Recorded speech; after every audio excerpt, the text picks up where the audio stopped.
ദൈവത്തിന്റെ അതിപരിശുദ്ധ നാമത്തിന് നന്ദി നിറഞ്ഞ ഹൃദയത്തോടെ സ്തോത്രം ചെയ്യുന്നു. കർത്താവിന്റെ കൃപയാൽ പിന്നെയും നമുക്ക് ദൈവസന്നിധിയിൽ ദൈവവചന പഠനത്തിനായി ഒരു പ്രാവശ്യം കൂടി ഒരുമിച്ച് കൂടുവാൻ സർവകൃപാലുവായ ദൈവം നമ്മെ സഹായിച്ചത് ഓർത്ത് നമുക്ക് ദൈവത്തിന് നന്ദി കരേറ്റാം. ദൈവത്തിന്റെ കൃപ അനുഭവിച്ച് നാം ഭൂമുഖത്ത് ഓരോ ദിവസവും ജീവിക്കുന്നു. നമ്മെ ക്ഷേമത്തോടെ ദൈവം നടത്തുന്നു. എല്ലാവിധ ദാനങ്ങളും നന്മകളും ദൈവം നൽകിത്തന്ന തിന്മ ജീവിതത്തിൽ ഭവിക്കാതെ സകലതും നന്മയ്ക്കായിട്ട് കൂടി വ്യാപരിപ്പിക്കുന്ന ദൈവം നമ്മോട് വാഗ്ദത്തം ചെയ്തവൻ തന്റെ വാഗ്ദത്തത്തിൽ വിശ്വസ്തനായി കൂടെ ഉള്ളത് കൊണ്ട് നമുക്ക് കർത്താവിന് നന്ദി കരേറ്റാം. ജഡത്തിൽ കഷ്ടങ്ങളും വേദനകളും ഭാരങ്ങളും രോഗങ്ങളും ഒക്കെ ഉണ്ടെങ്കിലും അതിനപ്പുറമായ ദൈവിക സമാധാനം നമുക്ക് നൽകി തന്ന നിത്യതയ്ക്ക് വേണ്ടി ഒരുക്കുന്ന നമ്മെ രക്ഷിച്ച ദൈവത്തിന് നമുക്ക് സ്തോത്രം കരേറ്റാം. ഈ ലോകത്തിൽ നമ്മുടെ ജീവിതത്തെ കൂടുതൽ സുഗമമാക്കുക എന്നുള്ള ഒരു ലക്ഷ്യത്തോടെ അല്ല ദൈവം നമ്മെ രക്ഷിച്ചിരിക്കുന്നത്. ഏറിയാൽ 70 അല്ലെങ്കിൽ 80, അതിന്റെ പ്രതാപം കഷ്ടതയും വേദനയും രോഗവും ദുഃഖവും ഒക്കെ ആണെങ്കിലും അത് വേഗം കഴിഞ്ഞു പോവുകയും നാം പറന്നു പോവുകയും ചെയ്യും. ഹല്ലേലൂയ. നിത്യതയുടെ ദർശനത്തോടെ ജീവിക്കുന്ന ഒരു ദൈവ പൈതലിന് ഈ ലോകത്തിൽ കടന്നു വരുന്ന പ്രതിസന്ധികൾ അവന്റെ ക്രിസ്തീയ ജീവിതത്തെയും വിശ്വാസ ജീവിതത്തെയും ബാധിക്കാൻ ഒരിക്കലും അവൻ അനുവദിക്കുകയില്ല. ഹല്ലേലൂയ. കർത്താവ് അവരെ തന്റെ ചിറകടിയിൽ മറച്ചുകൊണ്ടിരിക്കുന്നു. നാം ദൈവവചനം പഠിച്ചുകൊണ്ടിരിക്കുന്ന പത്രോസ് എഴുതിയ ലേഖനത്തിന്റെ 1 പത്രോസിന്റെ ലേഖനം 3 അധ്യായം 22 വാക്യമാണ് നാം ചിന്തിച്ചു കൊണ്ടിരിക്കുന്നത്. ആ വാക്യം ഇപ്രകാരം നമുക്ക് ആമേൻ സ്തോത്രം വായിക്കാമല്ലോ. ആമേൻ സ്തോത്രം. 1 പത്രോസ് എഴുതിയ ലേഖനം 3 അധ്യായം 22 വാക്യം. അവൻ സ്വർഗത്തിലേക്ക് പോയി ദൈവത്തിന്റെ വലത്തുഭാഗത്തിരിക്കുന്നു. ദൂതന്മാരും അധികാരികളും ശക്തികളും അവന് കീഴ്പ്പെട്ടുമിരിക്കുന്നു. അവൻ സ്വർഗത്തിലേക്ക് പോയി ദൈവത്തിന്റെ വലത്തുഭാഗത്ത് ഇരിക്കുന്നു. വാസ്തവത്തിൽ അവിടുത്തെ വാക്ക് സ്വർഗത്തിലേക്ക് പോയി എന്നുള്ളതിനേക്കാൾ സ്വർഗത്തിലേക്ക് കയറിപ്പോയി എന്ന അർത്ഥത്തിലാണ്. കാരണം സ്വർഗത്തിൽ നിന്ന് ഇറങ്ങി വന്നവൻ സ്വർഗത്തിലേക്ക് കയറിപ്പോകാനിടയായി. അതിനൊക്കെ വലിയ അർത്ഥമുണ്ട്. കാരണം യേശു ആക്സിഡന്റലി സ്വർഗത്തിലേക്ക് അങ്ങ് പോയതല്ല, സ്വർഗത്തിൽ ഇരുന്നവനാണ്, സ്വർഗത്തിൽ നിന്ന് ഇറങ്ങി വന്നവനാണ്, അവിടേക്ക് കയറിപ്പോകാനിടയായി. സ്വർഗത്തിൽ നിന്ന് ഇറങ്ങി വന്നതിന് ഒരു പർപ്പസ് ഉണ്ടായിരുന്നു. ആ പർപ്പസ് ജഡത്തിൽ ഫുൾഫിൽ ചെയ്തിട്ട് ആത്മീക ശരീരത്തിലും ഈ ലോകത്തിൽ ചെയ്യേണ്ട കാര്യങ്ങൾ ചെയ്തിട്ടാണ് യേശു സ്വർഗത്തിലേക്ക് കയറിപ്പോയിരിക്കുക. നമുക്ക് ദൈവത്തോട് പ്രാർത്ഥിക്കാം. തലവണക്കാൻ നമുക്ക് ദൈവസന്നിധിയിൽ പ്രാർത്ഥിക്കാം. വലിയവനായ ദൈവം ഈ രാത്രികാലം നമ്മുടെ ബുദ്ധിയെ ഒന്ന് പ്രകാശിപ്പിച്ച് നമ്മുടെ ക്രിസ്തീയ ജീവിതത്തിന്റെ വാല്യൂ എന്താണെന്ന്, അതിന്റെ ശ്രേഷ്ഠത എന്താണെന്ന്, ക്രിസ്തുവേശുവിന്റെ ഈ ലോകത്തിലെ ജീവിതവും അവന്റെ ക്രൂശുമരണവും അവന്റെ അടക്കവും അവന്റെ പുനരുദ്ധാനവും അവന്റെ സ്വർഗാരോഹണവും അവന്റെ മടങ്ങിവരവും ഒരു വിശ്വാസിയുടെ ജീവിതത്തിൽ എത്രമാത്രം ആഴത്തിലുള്ള വിഷയമാണെന്ന് സ്വർഗത്തിലെ ദൈവം നമ്മെ പഠിപ്പിച്ചു കൊണ്ടിരിക്കാൻ ഈ രാത്രികാലവും ആ ദൈവകൃപയിലേക്ക്, ആ ആത്മീക അനുഭവത്തിലേക്ക് ദൈവത്തിന്റെ പരിശുദ്ധാത്മാവ് നമ്മെ നടത്തുവാൻ നമുക്ക് വളരെ പ്രാർത്ഥനയോടെ ദൈവസന്നിധിയിലായിരിക്കാം. നമ്മ ഒരു കൺവെൻഷൻ സ്റ്റേജിന്റെ മുമ്പിൽ ഇരിക്കുന്ന പോലെയല്ല, ഒരു സഭാരാധനയ്ക്ക് വേണ്ടി ഇരിക്കുന്ന പോലെയല്ല. ദൈവത്തിന്റെ വചനം ശക്തിയുള്ള ഇരുവായ്ത്തല വാളിനേക്കാൾ മൂർച്ചയേറിയ സന്ധിബന്ധങ്ങളെ തുളച്ചു കയറുന്ന പ്രാണനെ വിവേചിക്കുന്ന വിവിധങ്ങളായ സ്തോത്രം ആത്മീക അനുഭവങ്ങൾ വരുത്തുന്ന ദൈവത്തിന്റെ വചനത്തിന് മുമ്പാകെ ആയിരിക്കുമ്പോൾ നമ്മുടെ ഭയഭീരുത്വങ്ങൾ വിട്ടുമാറണം. അടിമത്തങ്ങളിൽ നാം സ്വാതന്ത്ര്യം പ്രാപിക്കണം. ക്രിസ്തുവേശുവിലുള്ള വിശ്വാസത്താൽ ഉറപ്പ് പ്രാപിക്കണം. ദിവ്യ സ്വഭാവത്തിന് നമ്മൾ കൂട്ടാളികളായി ദൈവിക കൂട്ടായ്മയുടെ സന്തോഷം അനുഭവിപ്പാൻ എനിക്കും നിങ്ങൾക്കും ഇടയാകണം. ഇതാണ് സ്വർഗത്തിലെ ദൈവം നമ്മെക്കുറിച്ച് ആഗ്രഹിക്കുന്നത്. ഹല്ലേലൂയ. ഉന്നതന്നേ അത്യുന്നതന്നേ, അങ്ങേ പോലൊരു ദൈവമില്ല. ഉന്നതന്നേ അത്യുന്നതന്നേ, അങ്ങേ പോലൊരു ദൈവമില്ല. അത്ഭുതവാൻ അതിശയവാൻ നീ മാത്രമൻ ദൈവമെന്നും. അത്ഭുതവാൻ അതിശയവാൻ നീ മാത്രമൻ ദൈവമെന്നും.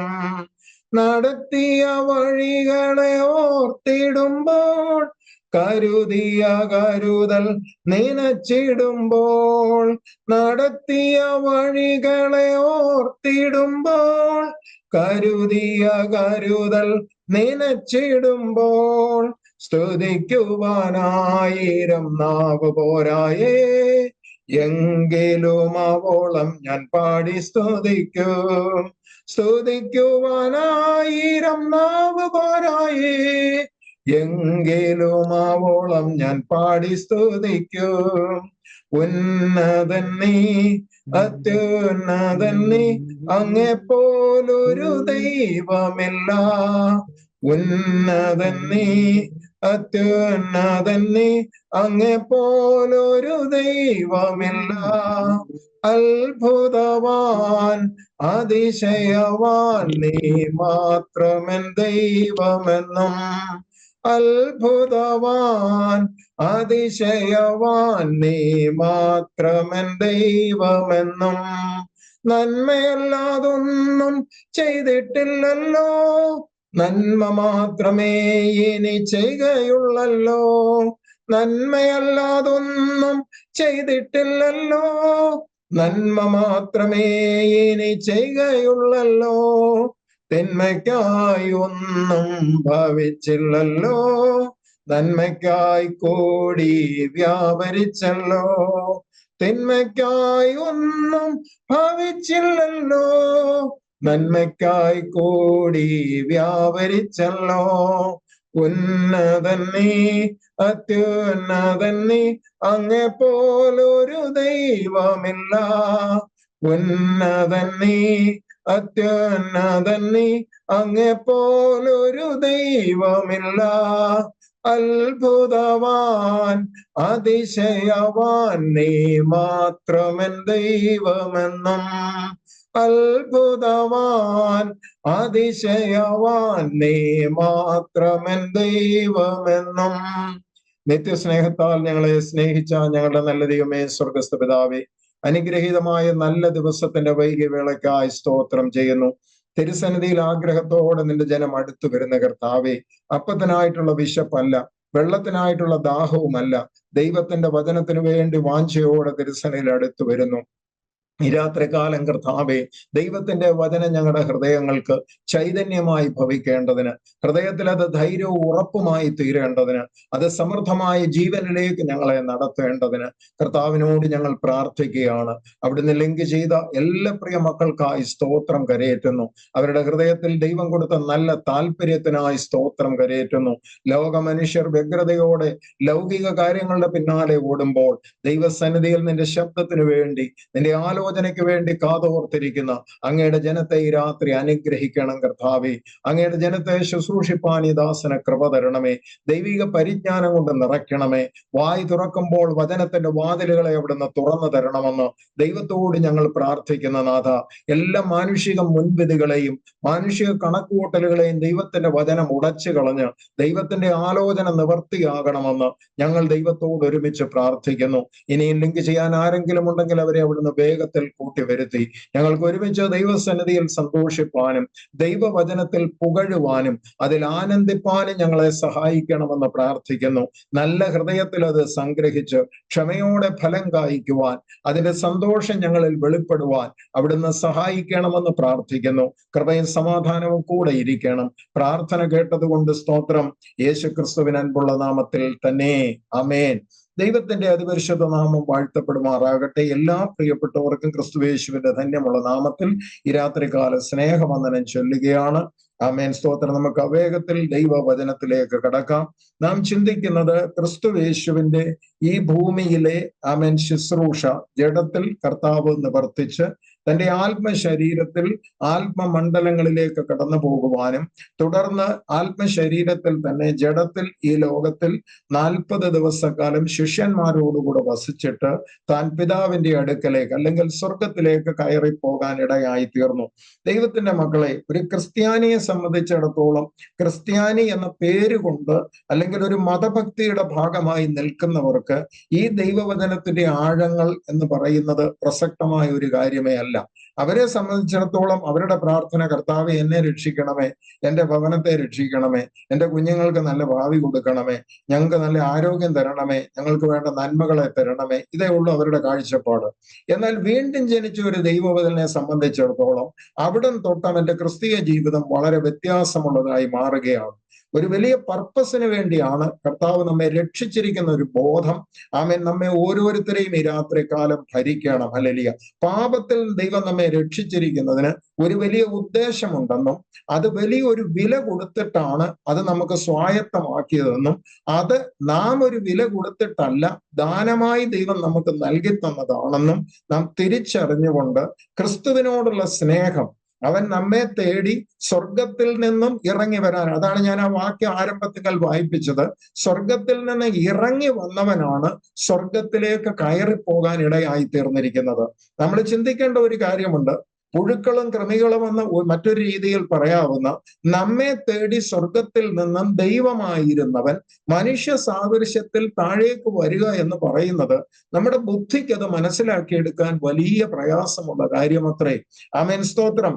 ദൈവമായിരുന്നവൻ മനുഷ്യ സാദൃശ്യത്തിൽ ഈ ലോകത്തിലേക്ക് കടന്നു വരാൻ ഇടയായി തീർന്നു. അപ്പോൾ യേശുവിന്റെ ഈ ലോകത്തിലെ ജനനവും യേശുവിന്റെ ഈ ലോകത്തിലെ 33.5 വർഷക്കാലത്തെ ജീവിതവും അതിനുശേഷമുള്ള അവന്റെ നിഷ്കളങ്ക രക്തച്ചൊരിച്ചിലും ക്രൂശ് മരണവും അവന്റെ അടക്കവും അതിനുശേഷം അവൻ പാതാളങ്ങളിൽ ഇറങ്ങുന്നതും പറുദീസയോളം പോകുന്നതും പിന്നെ ഉയർത്തെഴുന്നേറ്റ് പുനരുദ്ധാനം ചെയ്തവനായി ഈ ഭൂമിയിൽ ജീവിച്ച് സ്വർഗാരോഹണം ചെയ്ത് പിതാവിന്റെ വലത്തുഭാഗത്തിരുന്ന് ഇന്നും പക്ഷപാതം ചെയ്യുന്ന, തനിക്കായി കാത്തിരിക്കുന്ന തന്റെ ജനത്തെ ചേർക്കാൻ വീണ്ടും വരുന്ന യേശു. ഇതാണ് ഒരു ക്രിസ്തീയതയുടെ ഒരു മൂല്യം എന്ന് പറയുന്നത്.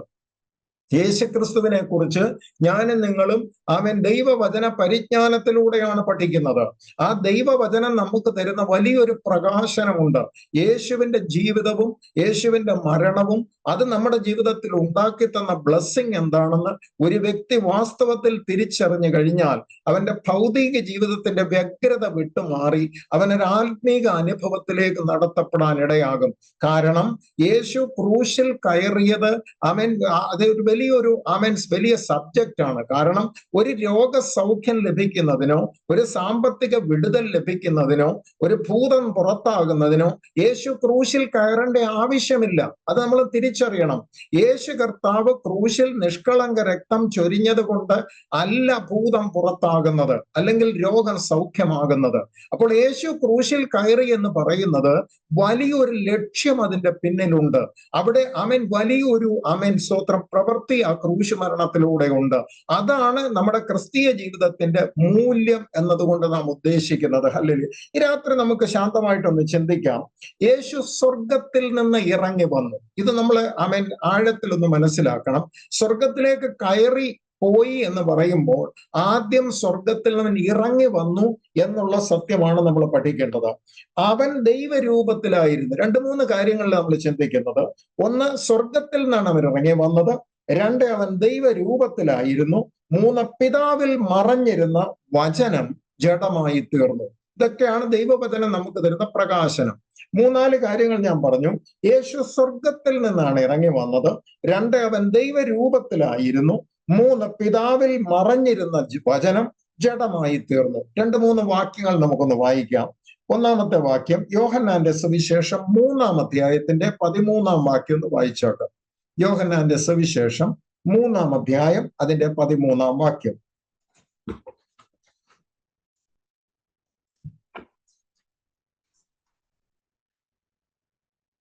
സ്വർഗത്തിൽ നിന്ന് ഇറങ്ങി വന്നവനായി സ്വർഗത്തിൽ ഇരിക്കുന്നവനായ മനുഷ്യപുത്രൻ അല്ലാതെ ആരും സ്വർഗത്തിൽ കയറിയിട്ടില്ല. ഇവിടെ ഒരു കാര്യം യോഹന്നാൻ വളരെ വ്യക്തമാക്കുകയാണ്. സ്വർഗത്തിൽ നിന്ന് ഇറങ്ങി വന്നവനായ. അപ്പോൾ യേശു എവിടെ ആയിരുന്നുവെന്നും സ്തോത്രം എവിടേക്കാണ് ഇറങ്ങി വന്നതെന്നും എവിടെ നിന്നാണ് ഇറങ്ങി വന്നതെന്നും വളരെ വ്യക്തമാക്കുന്ന ഒരു ദൈവവചനമാണ്. നമ്മൾ മനസ്സിലാക്കേണ്ടത് യേശു ഓൾ ഓഫ് എ സഡൻ അങ്ങ് വന്ന് സ്തോത്രം വെളിപ്പെട്ടതല്ല. പലർക്കും ഒരു യേശു ക്രിസ്തുവിനെ കുറിച്ചൊരു വ്യക്തതയില്ല. ആരാണ്, ഹൂ ഈസ് ജീസസ് എന്ന് ചോദിച്ചു കഴിഞ്ഞാൽ ആ ക്രൂശിൽ മരിച്ചു, ഒരു വേഗായ ആൻസർ ആണ് കൊടുക്കുന്നത്. നമ്മൾ മനസ്സിലാക്കണം, യേശു ക്രിസ്തു സ്തോത്രം അവനാണ് ആരംഭം. He is the beginning. എന്ന് പറഞ്ഞാൽ അനാദിയായും അവൻ ദൈവമാണ്. ആ ദൈവരൂപത്തിൽ നിന്നാണ് മനുഷ്യന്റെ രക്ഷയ്ക്ക് വേണ്ടി അവൻ മനുഷ്യ സാദൃശ്യത്തിൽ വെളിപ്പെടുന്നത്. ഒരു പർപ്പസിന് വേണ്ടിയാണ് യേശുക്രിസ്തു ദൈവത്തിൽ മറഞ്ഞിരുന്ന അവൻ വചനമായ ദൈവം ജഡസാദൃശ്യത്തിൽ മനുഷ്യന്റെ രക്ഷയ്ക്ക് വേണ്ടി വെളിപ്പെട്ടു വരാനിടയായി തീർന്നു. ഒരു കാര്യം തിരിച്ചറിയണം, he is not a human എന്ന് പറഞ്ഞതിന്റെ അർത്ഥം ഒരു ഹ്യൂമൻ നേച്ചർ പോലെ അവൻ കാണപ്പെട്ടു എന്നുള്ളത് സത്യം.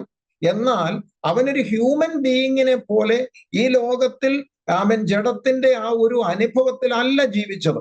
ആമേൻ, സ്തോത്രം. അതൊക്കെ നമ്മൾ വചനത്തിലോട്ട് 2-ാമത്തെ വാക്യം വായിക്കുക. ഫിലിപ്പിയ ലേഖനം 2-ാം അധ്യായം 6-7 വാക്യങ്ങൾ. Philippians chapter 2, 6 and 7.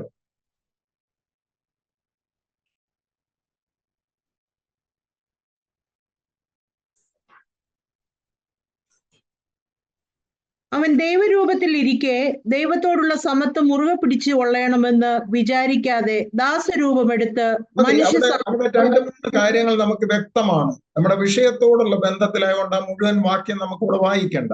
ഒന്ന്, ആ ഗോഡ്ലി നേച്ചറിലായിരുന്നവൻ, ആ ഗോഡ്ലി ഫോമിലായിരുന്നു, ദൈവരൂപത്തിൽ ഇരുന്നു. 2, ഈക്വൽ വിത്ത് ഗോഡ് എന്ന് പറഞ്ഞാൽ ആ പിതാവും പുത്രനും തമ്മിലുള്ള ബന്ധത്തിൽ പലരും ചോദിക്കാറുണ്ട്, ആരാണ് വലുത്? പിതാവാണോ വലുത്? പുത്രനാണോ വലുത്? പരിശുദ്ധാത്മാവാണോ? ഇവിടെ വലിപ്പച്ചെറുപ്പമല്ല. ദൈവം എന്ന ആ ഒരു കൺസെപ്റ്റ് എന്ന് പറയുന്നത് മനുഷ്യർക്ക് ഇന്നും മനസ്സിലാക്കിയെടുക്കാൻ ബുദ്ധിമുട്ടുള്ള കാര്യമാണ്. ദൈവം എന്ന് പറയുന്ന എലോഹീം എന്ന് പറഞ്ഞാൽ ആ ദൈവാംശം മുഴുവൻ ഉൾക്കൊണ്ടതാണ് എലോഹീം എന്ന വാക്ക്. ആ എലോഹീമിനകത്താണ് ആമേൻ, സ്തോത്രം, ദൈവത്തിന്റെ സത്ത എന്ന് പറയുന്നത്. ആ ഫുൾനെസ് ഓഫ് ഗോഡ് എന്ന് പറയുന്നതിനെ എലോഹീം എന്ന് പറയുന്നത്. അതിൽ നിന്നും സെപ്പറേറ്റഡ് ആയ പല അനുഭവങ്ങളുണ്ട്. അതിലൊന്നാണ് യഹോവയാം ദൈവമായി മനുഷ്യർക്ക് വേണ്ടി ദൈവം വെളിപ്പെട്ടു. അത് ദൈവത്തിന്റെ ഫുൾനെസ് അല്ല അതവിടെ കാണുന്നു. ഈ ദൈവത്തിന്റെ ഫുൾനെസ്സിനകത്താണ് യേശുക്രിസ്തുവാകുന്ന വചനവും പരിശുദ്ധാത്മാവും എല്ലാം ഉൾപ്പെട്ടു നിൽക്കുന്നത്. എന്നാൽ ഓരോ വിഷയത്തോടുള്ള ബന്ധത്തിലാണ് അതിൽ നിന്നും ആ എൻറ്റിറ്റി എന്ന് പറയുന്ന അല്ലെങ്കിൽ ആ എലോഹീം എന്ന ആ ഗോഡ്ലി ഫുൾനെസ്സിൽ നിന്ന് ഓരോ വിഷയത്തോടുള്ള ബന്ധത്തിൽ ആമേൻ, സ്തോത്രം, ഒരു സെപ്പറേഷൻ പോലെ നമുക്ക് തോന്നുന്നത്. അതുകൊണ്ടാണ് ദൈവരൂപത്തിൽ ഇരുന്നവൻ ദൈവത്തോടുള്ള സമത്വം മുറുകെ പിടിച്ചോളം വിചാരിക്കാതെ. അപ്പൊ ദൈവത്തിൽ ആമേൻ, സ്തോത്രം, ക്രിസ്തുവേശു അല്ലെങ്കിൽ വചനമായിരുന്നവൻ മറഞ്ഞിരുന്നു. ഇനി 3-ാമത്തെ വാക്യം വായിക്കുക. യോഹന്നാന്റെ സുവിശേഷം 1-ാം അധ്യായം. വളരെ പ്രാർത്ഥിക്കണമേ, ശ്രദ്ധയോടെ ആയിരിക്കണം. യോഹന്നാന്റെ സുവിശേഷം 1-ാം അധ്യായം 1-2 വാക്യം. ആദിയിൽ വചനമുണ്ടായിരുന്നു, വചനം ദൈവത്തോടു കൂടെ ആയിരുന്നു, വചനം ദൈവമായിരുന്നു, അവൻ ആദിയിൽ ദൈവത്തോടു കൂടെ ആയിരുന്നു. മതി, ഇത്രയും മതി. ഈ വാക്യത്തിനകത്ത് എന്താ പറയുന്നത്? ആദിയിൽ വചനം ഉണ്ടായിരുന്നു, വചനം ദൈവത്തോട് കൂടെ ആയിരുന്നു, 3-ാമത് വചനം ദൈവമായിരുന്നു. നമുക്ക് ഇതിനകത്ത് സെപ്പറേറ്റ് ചെയ്യാൻ പറ്റുമോ? ദൈവത്തോട് കൂടെ എന്ന് പറയുമ്പോൾ നമുക്ക് എന്തായിട്ട് തോന്നും? അമ്മൻ ഇത് സെപ്പറേറ്റ് ആണെന്ന് തോന്നും. പക്ഷെ അതിനെ ക്ലാരിഫൈ ചെയ്യാൻ അടുത്ത വാക്ക് ശ്രദ്ധിക്കുക. വചനം ദൈവമായിരുന്നു. 4-ാമത് പറയുന്നു വചനം ആദിയിൽ ദൈവത്തോട് കൂടെയായിരുന്നു. ഇപ്പൊ ഞാൻ ഒരൊറ്റ ചോദ്യം ചോദിക്കുക, നമുക്കിപ്പോ മനസ്സിലാകാവുന്ന ഭാഷയിൽ. വചനം എന്ന് പറയുന്നത് എവിടാ സാധാരണ ഇരിക്കുന്നത്? നമുക്ക് നമ്മുടെ എല്ലാം ആമേൻ, സോദരൻ, എവിടെയാ വചനം ഇരിക്കുന്നത്? ഇത് ബൈബിൾ ക്ലാസ് ആയതുകൊണ്ടാണ് ഞാൻ ഇങ്ങനെ ചോദിക്കുന്നത്. വചനം എവിടെയായിരിക്കുന്നു?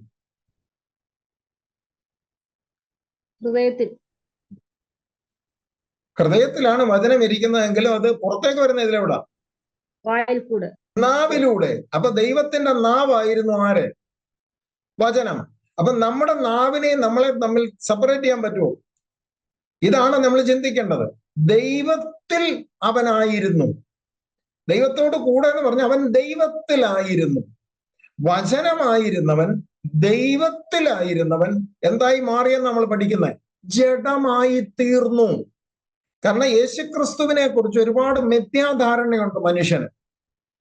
അത് കാരണം മനസ്സിലാക്കിയെടുക്കാൻ ബുദ്ധി കൊണ്ടല്ല, നമ്മൾ വചനം കൊണ്ടാണ് യേശുക്രിസ്തുവിന്റെ ദൈവത്വവും മനുഷ്യത്വവും ഒക്കെ നമ്മൾ പഠിക്കേണ്ടത്. ഇതിനെല്ലാം പ്രത്യേകം ഓരോ വിഷയത്തോടുള്ള ബന്ധത്തിലാണ് പഠിക്കേണ്ടത്. പലരും ചോദിക്കാറുണ്ട്, പുത്രന്റെ ആവശ്യം ഉണ്ടായിരുന്നു. പിതാവിന്റെ ആവശ്യം ഉണ്ടായിരുന്നു? കാരണം ഒറ്റ ആൻസറേ ഉള്ളൂ. ദൈവം മനുഷ്യനെ സൃഷ്ടിച്ചത് ആമേൻ സ്തോത്രം പുത്രത്വം കൊടുത്തുകൊണ്ടാണ്.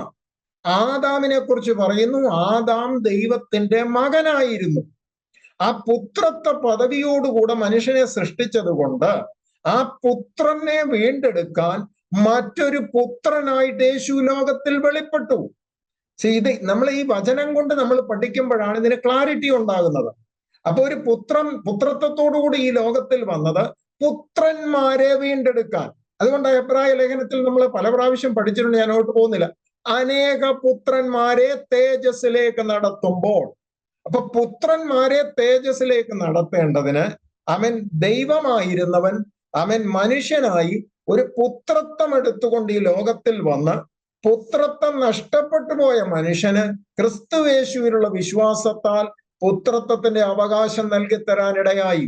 അതുകൊണ്ടാണ് യോഹന്നാൻ 1:12 നമ്മൾ കാണുന്നു, യേശുക്രിസ്തുവിനെ കൈക്കൊണ്ട് അവന്റെ നാമത്തിൽ വിശ്വസിക്കുന്ന ഏവർക്കും ദൈവത്തിന്റെ മക്കളാകാൻ അധികാരം കൊടുത്തു. അപ്പൊ ഇതൊക്കെ സാധ്യമാക്കി യേശുക്രിസ്തു പുത്രത്വത്തോടുകൂടെ അല്ല വന്നതെങ്കിൽ എനിക്കും നിങ്ങൾക്കും പുത്രത്വം കിട്ടത്തില്ല. അപ്പൊ ഓരോന്നിനും ഓരോ റീസൺസ് ഉണ്ട്. യേശു പുത്രത്വം എടുത്തു വന്നതുകൊണ്ട് ഞാനും നിങ്ങളും ദൈവത്തിന്റെ മുമ്പാകെ പുത്രന്മാരും പുത്രിമാരുമായി കാണപ്പെടുന്നു. അപ്പൊ നമ്മളെ ഒരു ആമേൻ സ്തോത്രം ദൈവം ക്രിസ്തുയേശുവിലൂടെ നമ്മെ പുത്രത്വം നൽകി എന്ന് പറയുമ്പോൾ അതൊരു അവകാശവുമായി ബന്ധപ്പെട്ട ഒന്നൊന്നിനോട് ചേർന്നാണ് നമ്മൾ പഠിക്കേണ്ടത്. കാരണം പുത്രന്മാർക്കാണ് എന്തുള്ളത്? അവകാശമുള്ളത്. ഇപ്പം എനിക്ക് എന്തെങ്കിലും സ്വത്തുണ്ടെങ്കിൽ എന്റെ മക്കൾക്കാണ് അതിന്റെ അവകാശം പോകുന്നത്. ആമേൻ സ്തോത്രം എന്ന് പറഞ്ഞതുപോലെ ദൈവത്തിലുള്ള സകലത്തിനും ഞാനും നിങ്ങളും ക്രിസ്തുയേശുവിൽ അവകാശികളായി തീരണം. ചിലർ ചോദിക്കാറുണ്ട്, ആമേൻ പുത്രത്വം കിട്ടിയോണ്ട് എന്നാ ഇത്ര മെച്ചം? അറിയാൻ പാടില്ലാഞ്ഞിട്ടാ. പിന്നെ എന്തർത്ഥത്തിലാ അബ്ബാ പിതാവേ എന്ന് വിളിക്കുന്നത്? സ്വർഗസ്ഥനായ പിതാവേ എന്ന് വിളിക്കുന്നത് എന്തർത്ഥത്തിലാ? ആ പുത്രത്വം നമുക്കുള്ളത് കൊണ്ടാണ്, പുത്രത്വം നമുക്ക് ലഭിച്ചത് കൊണ്ടാണ് അബ്ബാ പിതാവേ എന്ന് വിളിപ്പാനിടയാകുന്നത്. അത് ദൈവം തന്ന ഒരു പദവിയാണ്. ആ പദവി നമുക്കുള്ളത് കൊണ്ടാണ് ധൈര്യത്തോടെ നമുക്ക് അബ്ബാ പിതാവേ എന്ന് വിളിക്കാൻ കഴിയുന്നത്. 4-മതൊരു വാക്യം കൂടെ വായിക്കുക, യോഹന്നാന്റെ സുവിശേഷം 1:18 കൂടെ വായിക്കുക.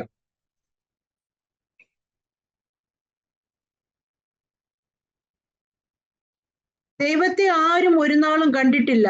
പിതാവിന്റെ മടിയിൽ ഇരിക്കുന്ന ഏകജാതനായ പുത്രൻ അവനെ വെളിപ്പെടുത്തിയിരിക്കുന്നു. എത്ര സിമ്പിൾ ആയിട്ട് യോഹന്നാൻ പിതാവിന്റെ മടിയിലിരിക്കുന്ന, അപ്പന്റെ മടിയിലിരിക്കുന്ന ഒരു മകൻ എന്ന് പറഞ്ഞതുപോലെ, അത് നമ്മളിപ്പം ഒരു കസേര ഇട്ടിരിക്കുന്ന അപ്പനെയും അപ്പന്റെ മടിയിലിരിക്കുന്ന ഒരു മോനെയായിട്ടല്ല നമ്മൾ കാണേണ്ടത്. മനസ്സിലാക്കാൻ വേണ്ടി പറഞ്ഞതേ ഉള്ളൂ. പിതാവിന്റെ മടിയിൽ കയറി പുത്രൻ ഇരിക്കുക എന്നുള്ള അർത്ഥത്തിലല്ല, ഭൂമിയിലുള്ള ഒരു അപ്പന്റെ മടിയിൽ ആ അപ്പന്റെ ഒരു മകൻ കയറി ഇരിക്കുന്ന അർത്ഥത്തിലല്ല, ദൈവത്തിൽ അവൻ മറഞ്ഞിരുന്നു എന്നുള്ള അർത്ഥത്തിലാണ്. എന്നിട്ട് പറയുകയാണ്, ദൈവത്തെ ആരും ഒരു നാളും കണ്ടിട്ടില്ല. അവനെ വെളിപ്പെടുത്തേണ്ടതിനാണ്, അവൻ എങ്ങനെയുള്ളവനാണെന്ന് വെളിപ്പെടുത്തേണ്ടതിനാണ് ക്രിസ്തുയേശു ഈ ലോകത്തിൽ, യേശു ക്രിസ്തുവിലൂടെയാണ് നാം പിതാവിനെ വാസ്തവത്തിൽ അറിയുവാനിടയാകുന്നത്. ദൈവത്തെ ആരും ഒരു നാളും കണ്ടിട്ടില്ല. അവനിൽ മറഞ്ഞിരിക്കുന്ന പുത്രൻ അവനെ കുറിച്ച് വെളിപ്പാട് നൽകിയിരിക്കുന്നു. അപ്പൊ യേശു ക്രിസ്തുവിലൂടെയാണ് പിതാവായ ദൈവത്തെ കുറിച്ചുള്ള ആമേൻ സകല വെളിപ്പാടുകളും എനിക്ക് നിങ്ങൾക്ക് ലഭിക്കുന്നത്. അപ്പൊ യേശു ക്രിസ്തുവിനെ ഒരു വ്യക്തി വാസ്തവത്തിൽ പഠിച്ചാൽ ദൈവം എന്താണെന്ന് അറിയണമെങ്കിൽ ആരെയാ പഠിക്കേണ്ടത്? യേശുവിനെയാ പഠിക്കേണ്ടത്. യേശുവിനെ ഒരു വ്യക്തി പഠിച്ചാൽ, ദൈവവചനത്തിലൂടെ യേശു ക്രിസ്തുവിനെ ഒരു വ്യക്തി പഠിച്ചാൽ ദൈവം എന്നുള്ള കൺസെപ്റ്റിന്റെ മുഴുവൻ മീനിങ് അതിനകത്ത് കിട്ടും. എന്തുകൊണ്ട് പിതാവ്, എന്തുകൊണ്ട് പുത്രൻ, എന്തുകൊണ്ട് പരിശുദ്ധാത്മാവ്, ഇതൊക്കെ നമുക്ക് മനസ്സിലാക്കാൻ അവൻ സാധിക്കും. അപ്പോൾ നമ്മുടെ വിഷയത്തിലേക്ക് നമുക്ക് ഈ രാത്രികാലം മടങ്ങി വരാം. നമ്മൾ ഇങ്ങനെയാണ് പഠിച്ചുകൊണ്ടിരിക്കുന്നത്. കാരണം ഞാൻ ഈ ഒരു വാക്കെടുത്തതിന്റെ കാര്യം, അവൻ യാദൃച്ഛികമായിട്ട് ഇങ്ങനെ വന്നതല്ല. അല്ലെങ്കിൽ ഈ 2000 വർഷങ്ങൾക്ക് മുമ്പ് കാലിത്തൊഴുത്തിൽ പിറന്നു, ഇതൊക്കെ മനുഷ്യന്റെ ഒരു തെറ്റിദ്ധാരണകളാണ്. കാലിത്തൊഴുത്തിൽ വന്ന് പിറന്നു, 33.5 വർഷം ജീവിച്ചു, മരിച്ചു, എങ്ങോട്ടോ പോയി, അങ്ങനൊന്നും അല്ല. ഇതെല്ലാം ആ ദൈവത്തിന്റെ മാസ്റ്റർ പ്ലാനിന്റെ ഭാഗമായിട്ടാണ് നടക്കുന്നത്. ഇത് ഏദൻ തോട്ടത്തിൽ മനുഷ്യൻ പാപം ചെയ്തപ്പോഴേ ദൈവം ഒരു വാഗ്ദത്തം കൊടുത്തിരുന്നു, സ്ത്രീയിൽ നിന്നൊരു സന്തതി ജനിക്കും, അവനാണ് ഇതിന് പരിഹാരം വരുത്താൻ പോകുന്നത്. ദൈവം ഒന്നും മറച്ചു വെച്ചിട്ടില്ല. ഏദനിൽ മനുഷ്യൻ പാപം ചെയ്തപ്പോൾ തന്നെ അതിന്റെ പ്രോമിസ് അവിടെ തന്നെ കൊടുക്കാനിടയായി തീർന്നു. അന്ന് തൊട്ട് ഈ സ്ത്രീയുടെ സന്തതിയെ പ്രതീക്ഷിച്ചിരിക്കുകയാണ് ആമേൻ സ്തോത്രം മാനവരാശി മുഴുവൻ. അതിനേക്കാൾ കാത്തിരുന്ന ആളാണ് പിശാച് എന്ന് പറയുന്നത്. കാരണം സ്ത്രീയുടെ സന്തതി സർപ്പത്തിന്റെ, നമ്മൾ ഒരു കാര്യം തിരിച്ചറിയണം, ഈ ഒരു ദൈവത്തിന്റെ വാക്ക് കേട്ടിട്ടാണ് ആദ്യം തന്നെ ആരിൽ കടന്നെന്നറിയാവൂ? കയീനിൽ കടന്നത്. പിശാച് വിചാരിച്ച് കയീനാണ് ആരുടെ സന്തതിയായിട്ട് വരാൻ പോകുന്നത്. സ്ത്രീ ആരാ ഉള്ളത് അവിടെ? അവിടെയുള്ള സ്ത്രീ എന്ന് പറയുന്നത് ആരാണ്? ഹൗവയാണ്. ആ സ്ത്രീയുടെ ആദ്യത്തെ സന്തതി എന്ന് പറയുന്ന ആരാണ്? കയീനാണ്. ഇവനെ അങ്ങ് ശരിയാക്കി എടുത്താൽ പിശാച് സുരക്ഷിതമാകുമെന്നോർത്താണ് വാസ്തവത്തിൽ ആ ഒന്നാമത്തെ സ്ത്രീയുടെ സന്തതിയെ തന്നെ പിശാച് ടാർഗറ്റ് ചെയ്തത്. നമ്മളിത് പഠിക്കണം, ദൈവവചനത്തിലൂടെ വചനം ഒന്ന് പഠിക്കണം. അല്ലാതെ ആമേൻ സ്തോത്രം കയീൻ ദുഷ്ടന്റെ ആലോചനയിലേക്ക് ഇൻഫ്ലുവൻസ് ചെലുത്തപ്പെട്ടു. ദൈവം അവന് വാണിംഗ് കൊടുത്തിട്ടും അവന്റെ ഹൃദയം പിശാചിന് വേണ്ടി വശീകരിക്കപ്പെട്ടു പോയി. അപ്പോൾ പിശാച് അവനെ ടാർഗറ്റ് ചെയ്തതിന്റെ ഒന്നാമത്തെ കാര്യം ഇതാണ്. ഏദൻ തോട്ടത്തിൽ പിശാച് ഒരു ശബ്ദം കേട്ടു, സ്ത്രീയിൽ നിന്നൊരു സന്തതി വരുന്നുണ്ട്. എന്നാൽ സർവജ്ഞാനി അല്ലാത്തത് കൊണ്ട്, വിവേചിക്കാൻ അവന് കഴിവില്ലാത്തത് കൊണ്ട്, വരാനുള്ള യേശുക്രിസ്തു ആണെന്നുള്ള സർവജ്ഞാനം അവനില്ലാത്തത് കൊണ്ട് അബദ്ധം പറ്റിപ്പോയി. ഒരുപാട് അബദ്ധം പിശാചിന് പറ്റുന്നുണ്ട്. കാരണം യേശുക്രിസ്തു ബത്ലഹേമിൽ ജനിച്ചിട്ടും ആരറിഞ്ഞിട്ടില്ലത്? പിശാച് അറിഞ്ഞിട്ടില്ല. നമ്മൾ മനസ്സിലാക്കുക, പിശാചിന്റെ ഏജന്റായിട്ടിരിക്കുന്ന ഹെരോദാവ് യേശുക്രിസ്തു ബത്ലഹേമിൽ ജനിച്ചു കഴിഞ്ഞിട്ടും അറിഞ്ഞിട്ടില്ല. നമ്മൾ ഒരു കാര്യം തിരിച്ചറിയുക, പിശാച് ജ്ഞാനിയാണ്, സർവജ്ഞാനി അല്ല. ദൈവം മാത്രമാണ് സർവജ്ഞാനി. സകലതും അറിയുന്നവൻ ദൈവം മാത്രം. പിശാചിനെ കുറച്ചൊക്കെ കാര്യങ്ങൾ അറിയാമെന്നുള്ളതല്ലാതെ, അതുകൊണ്ടാണ് ഞാനും നിങ്ങൾ ഈ പിശാച് ഉമ്മാക്കി കാണിക്കുമ്പോഴത്തേന് ഞാനും നിങ്ങൾ വരണ്ട് വീട്ടിനകത്ത് കയറരുത്. ദൈവമക്കളായ നമ്മുടെ മുമ്പിൽ പിശാചിനെ നിവർന്നു നിൽക്കാൻ, പുതിയ നിയമ സഭയോട് എതിരിട്ട് നിൽക്കാൻ അവന് കഴിവില്ല. ഞാനും നിങ്ങൾ നിൽക്കേണ്ടതുപോലെ ഒന്ന് നിന്നാൽ പിശാചിന് നമ്മെ ഒന്നും ചെയ്യാൻ സാധ്യമല്ല. കർത്താവ് എന്താ പറഞ്ഞത്? പാമ്പുകളെയും തേളുകളെയും ശത്രുവിന്റെ സകല ബലത്തെയും ചവിട്ടുവാൻ ഞാൻ നിങ്ങൾക്ക് അധികാരം തരുന്നു, ഒന്നും നിങ്ങൾക്ക് ഒരു ദോഷവും വരുത്തുകയില്ല. നമ്മൾ ഇടം കൊടുക്കരുത്. പിശാചിന് ഇടം കൊടുക്കാതിരുന്നാൽ പിശാചിന് നമ്മുടെ മേൽ ഒരു അപ്പർ ഹാൻഡും എടുക്കാൻ സാധ്യമല്ല. പിശാച് ഏതെങ്കിലും വ്യക്തിയുടെ ജീവിതത്തിൽ അപ്പർ ഹാൻഡ് എടുക്കുന്നുണ്ടെങ്കിൽ ആദ്യം ശോധന ചെയ്യേണ്ടത്, പിശാചിന് എന്റെ ജീവിതത്തിൽ കയറി പ്രവർത്തിക്കാൻ ഏതെങ്കിലും മേഖല ഞാനായിട്ട് വിട്ടുകൊടുത്തിട്ടുണ്ടോ? പാപസംബന്ധമാകാം, ദൈവ വിഷയത്തിലാകാം. എവിടെയെങ്കിലും ഒരു ലൂപ്പ് ഹോൾ ഉണ്ടോ? എവിടെയെങ്കിലും പിശാചിന് കടക്കാനുള്ളൊരു എൻട്രി ഉണ്ടോ? ഇതാണ് ഞാൻ നിങ്ങൾ ശ്രദ്ധിക്കേണ്ടത്. കാരണം ദൈവവചനം നമുക്ക് തരുന്ന ഉറപ്പാണത്. അപ്പോൾ മുൻപോട്ട് നമുക്ക് കടന്നു വരാം. കർത്താവായ യേശുക്രിസ്തു സ്വർഗത്തിലേക്ക് കയറിപ്പോയി. ഈ ഭൂമിയിലെ പർപ്പസ് കംപ്ലീറ്റ് ചെയ്തിട്ട് എന്തൊക്കെ തനിക്ക് ഈ ലോകത്തിൽ ചെയ്യേണ്ടതായിരുന്നുവോ, തൻ്റെ മരണം, തൻ്റെ അടക്കം, തൻ്റെ പുനരുദ്ധാനം, തൻ്റെ സ്വർഗാരോഹണം, ഇതെല്ലാം ഓരോ സ്പെസിഫിക് ആയ കാര്യങ്ങൾക്ക് വേണ്ടിയാണ്. അല്ലാതെ ഇതൊന്നും യാദൃച്ഛികമായി സംഭവിച്ചതോ അല്ലെങ്കിൽ അബദ്ധവശാൽ സംഭവിച്ചതോ അത് ഓൾട്ടർനേറ്റ് ചെയ്യാവുന്നതോ ആയ ഒരു കാര്യവുമല്ല. ഇതൊക്കെ സംഭവിക്കണമെന്ന് മുൻനിശ്ചയിച്ച കാര്യങ്ങളത്രേ. യേശു ജഡത്തിൽ ഈ ലോകത്തിൽ വരണമെന്നും അത് സ്ത്രീയിൽ നിന്ന് ജനിക്കണമെന്നും അവൻ പിശാചിന്റെ മേൽ ജയമെടുക്കണമെന്നും മരണത്തിന്റെ മേൽ ജയമെടുക്കണമെന്നും അവൻ പാതാളത്തിൽ കടന്നു പോകണമെന്നും ബന്ധിക്കപ്പെട്ട ആത്മാക്കളെ വിടുവിക്കണമെന്നും അതോടൊപ്പം പറുദീസയിൽ കടന്നു ചെല്ലണമെന്നും ആമേൻ സ്തോത്രം ഒക്കെയുള്ള ദൈവിക പദ്ധതിയുടെ ഭാഗമായിട്ടാണ് ക്രിസ്തുവേശു ആ സന്ദർശനം അവിടെയെല്ലാം നടത്തിയത്. ഇത് കഴിഞ്ഞിട്ട് അവൻ സ്വർഗത്തിലേക്ക് കയറി എന്ന് പറയുമ്പോൾ ആ വിഷയമാണ് നാം ചിന്തിച്ചുകൊണ്ടിരിക്കുന്നത്. അവൻ സ്വർഗത്തിലേക്ക് കയറി എന്ന് പറയുന്നത് പോയി ഒരിടത്തങ്ങ് കസേരയിട്ടിരിക്കാനല്ല, അല്ലെങ്കിൽ പർപ്പസ് തീർന്നു പോയില്ല. ഇന്നും സ്വർഗത്തിൽ മറ്റൊരു ശുശ്രൂഷ നടന്നുകൊണ്ടിരിക്കുന്നു. ജഡത്തിൽ യേശു കടന്നു വന്നപ്പോൾ ആമേൻ ഭൂമിയിലുള്ള മനുഷ്യരെ ശുശ്രൂഷിച്ച ക്രിസ്തുവേശു തന്റെ ക്രൂശ് മരണത്തിലൂടെ പാപത്തിന് പരിഹാരം വരുത്തിയ ശേഷം തന്റെ രക്തവുമായിട്ടാണ് എവിടേക്ക് കടന്നുപോയിരിക്കുന്നത്? സ്വർഗത്തിലേക്ക് കടന്നുപോയിരിക്കുന്നത്. അതാണ് കഴിഞ്ഞ ക്ലാസ്സിൽ നമ്മൾ ലാസ്റ്റ് കൊണ്ടുവന്ന് ചിന്തിച്ചത്.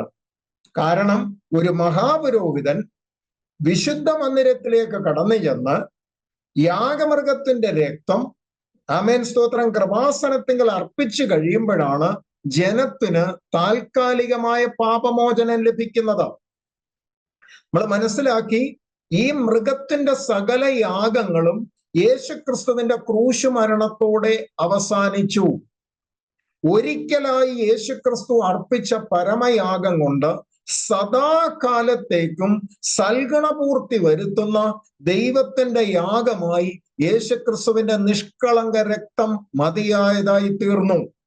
അപ്പോൾ ഭൂമിയിലുള്ള വിശുദ്ധ മന്ദിരത്തിലേക്ക് യേശുവിന് കടക്കാൻ സാധിക്കത്തില്ല. അത് കഴിഞ്ഞ ക്ലാസ് ഞാൻ വ്യക്തമാക്കി. അവൻ യഹൂദ ഗോത്രക്കാരനാകൊണ്ട് ആ വിശുദ്ധ മന്ദിരത്തിൽ കടക്കുവാൻ ലേവ്യ പൗരോഹിത്യമുള്ളവന് മാത്രമേ സാധിക്കൂ. അല്പം കൂടെ ആഴത്തിൽ ചിന്തിച്ചാൽ അഹറോന്റെ മക്കൾക്ക് മാത്രമേ മഹാപുരോഹിതനായി വിശുദ്ധ മന്ദിരത്തിലേക്ക് കടക്കാൻ സാധിക്കുകയുള്ളൂ.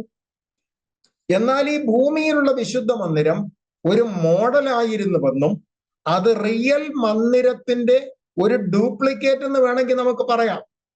അത് മോശയ്ക്ക് ദൈവം മലയിൽ കൂട്ടിക്കൊണ്ടുപോയി കാണിച്ചു കൊടുത്തതും അതിന്റെ ഒരു മോഡലായിട്ട് ഭൂമിയിൽ ഉണ്ടാക്കണമെന്ന് ദൈവം കൽപ്പിച്ചതുമായിരുന്നു. എന്നാൽ അതിന്റെ പൂർണ്ണത, ഈ വിശുദ്ധ മന്ദിരം, ഭൂമിയിലുള്ള വിശുദ്ധ മന്ദിരം, അതിന്റെ പൂർണ്ണത സ്വർഗത്തിലത്രേ. അപ്പോൾ ക്രിസ്തുവേശു കടന്നുപോയി എന്ന് പറയുന്നത് ആമേൻ സ്തോത്രം കൈപ്പണി അല്ലാത്ത ആമേൻ സ്വർഗത്തിലുള്ള വിശുദ്ധ മന്ദിരത്തിലേക്കാണ് യേശു ക്രിസ്തു കടന്നുപോയത്. ആ വാക്യം ഒന്നുകൂടെ വായിച്ചോട്ടെ. എബ്രായ ലേഖനം 9-ാം അധ്യായം 11-12 വാക്യങ്ങൾ. Hebrews 9:11 and 12.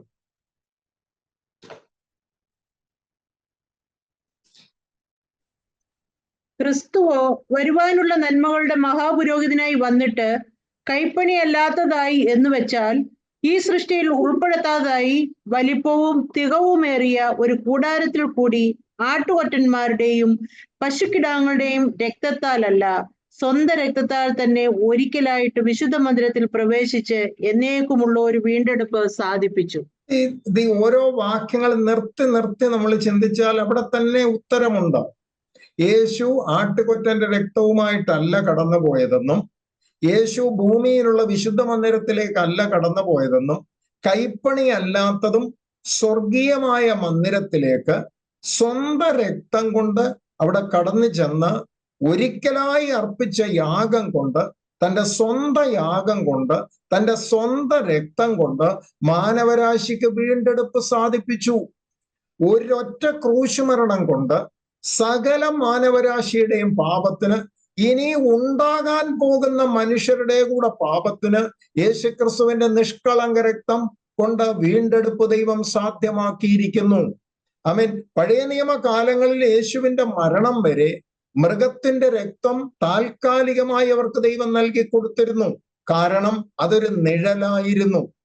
ഈ നിഴൽ എന്ന് പറയുന്നത് വരാനുള്ള പൊരുളിനെ മുന്നിൽ കണ്ടുകൊണ്ട് ഒരു കുഞ്ഞാട് അറുക്കപ്പെടുമെന്നും ഊനമില്ലാത്ത ഒരു കുഞ്ഞാട് ദൈവത്തിന്റെ കുഞ്ഞാടായി അറുക്കപ്പെടുമെന്നുമുള്ള ആ പൊരുളിന്റെ നിഴലായിരുന്നു ഏദൻ തോട്ടം മുതൽ അറുക്കപ്പെട്ടുകൊണ്ടിരുന്ന കുഞ്ഞാട്. ഏദൻ തോട്ടത്തിൽ തൊട്ടേ ഒരു കുഞ്ഞാട് അറുക്കപ്പെട്ടുകൊണ്ടായിരുന്നത്. അതായത് ആദാം പാപം ചെയ്തപ്പോൾ അവന്റെ നഗ്നത മറയ്ക്കുവാൻ, അവന്റെ പാപത്തിന്റെ ലജ്ജ വെളിപ്പെടാതിരിക്കാൻ, അവന്റെ നഗ്നത ഉടിപ്പിക്കുവാൻ ദൈവം അവനെ തോല് കൊണ്ടൊരു വസ്ത്രം കൊടുത്തു എന്ന് എഴുതിയിരിക്കുന്നു. ഈ തോല് വെറുതെ വന്നതല്ല, ആ ഒരു മൃഗം അവിടെ കൊല്ലപ്പെടേണ്ടി വന്നു.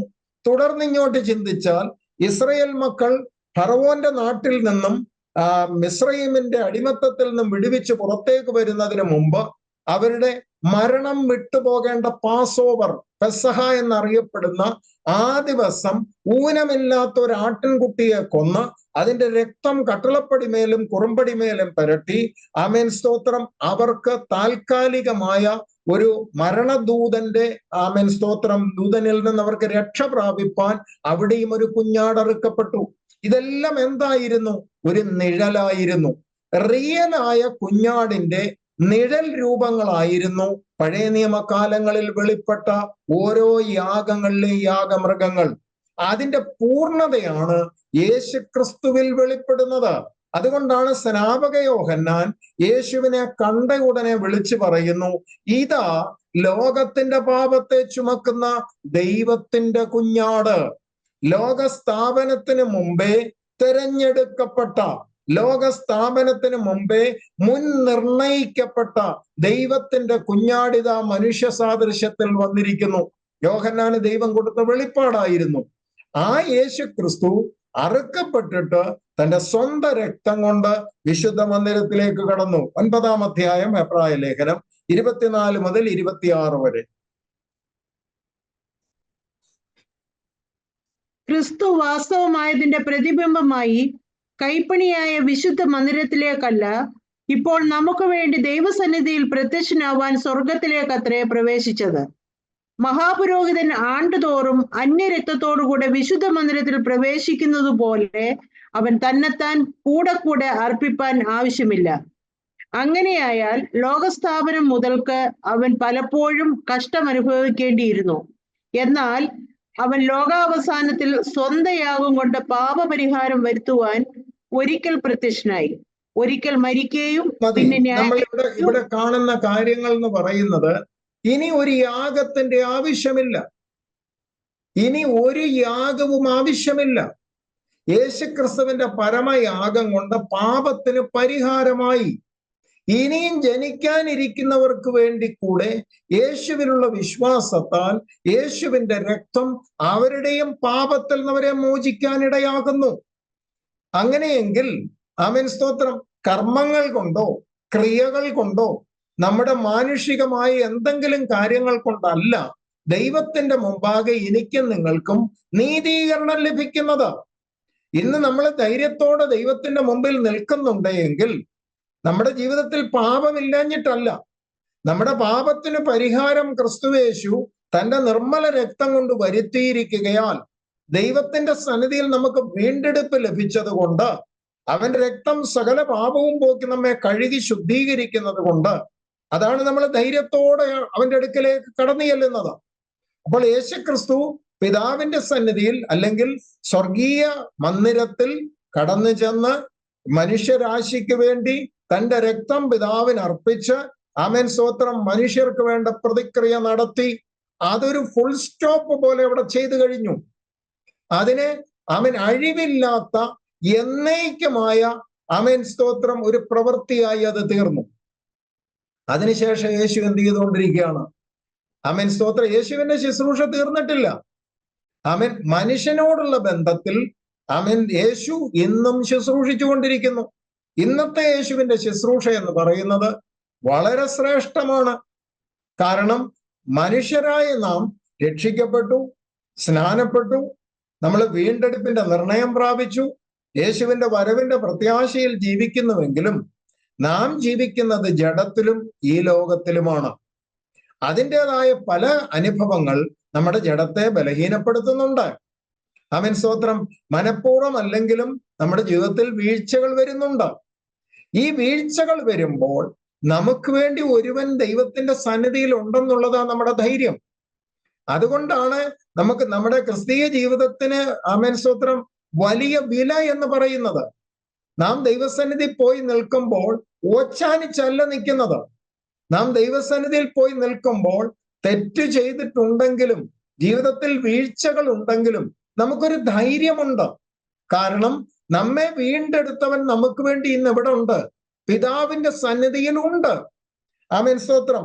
പാപത്തിന് പരിഹാരം വരുത്തിയ യേശു സ്വർഗത്തിൽ ദൈവത്തിന്റെ വലത് ഭാഗത്തിരിക്കുന്നു. ദൈവമക്കളെ, ഒരു കാര്യം മനസ്സിലായി, വലത് ഭാഗത്ത് ഇരിക്കുന്നു എന്നൊക്കെ പറയുമ്പോൾ കസേരയിട്ട് വടിയുമായിട്ട് അവിടെ ഇരിക്കുന്ന ഈ അർത്ഥത്തിലല്ല. അങ്ങനെ വലത് ഭാഗത്തിരിക്കുന്നു എന്നൊക്കെ പറയുമ്പോൾ നമ്മളെ ഒരു മാനുഷിക നിലയിലല്ല കാണേണ്ടത്. ആമേൻ. പിതാവിന്റെ സന്നിധിയിൽ യേശു നമുക്ക് വേണ്ടി ഉണ്ട്, ആ അർത്ഥത്തിലാണ് നമ്മൾ കാണേണ്ടത്.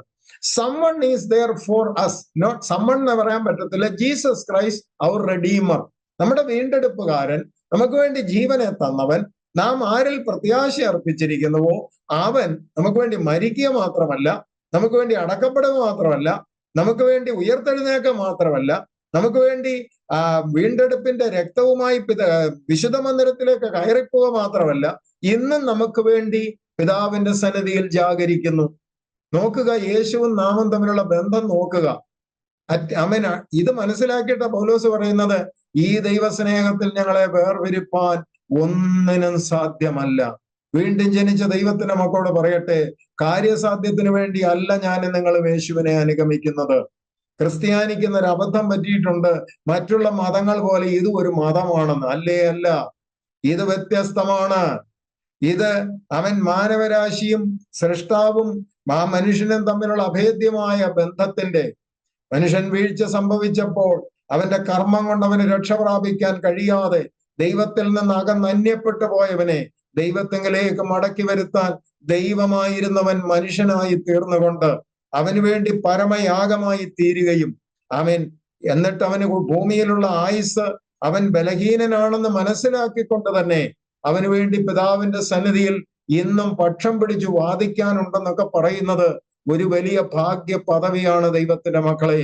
ഇതൊക്കെ അറിയാൻ എനിക്കും നിങ്ങൾക്കും, ആമേൻ, ശിശുക്കൾക്കും, ആമേൻ സ്തോത്രം, ജ്ഞാനികൾക്കും ബുദ്ധിമാന്മാർക്കും മറച്ച് ശിശുക്കൾക്ക് ദൈവം വെളിപ്പെടുത്തുന്നു എന്നൊക്കെ പറയുന്നത് പോലെ ഇതുപോലെ ദൈവവചനത്തിന്റെ മർമ്മങ്ങളെ ദൈവം നമ്മെ ഗ്രഹിപ്പിച്ചു തരുമ്പോൾ, ആമേൻ, നമ്മൾ ഭീരുക്കളെ പോലെ അല്ല ഈ ലോകത്തിൽ ജീവിക്കുന്നത്.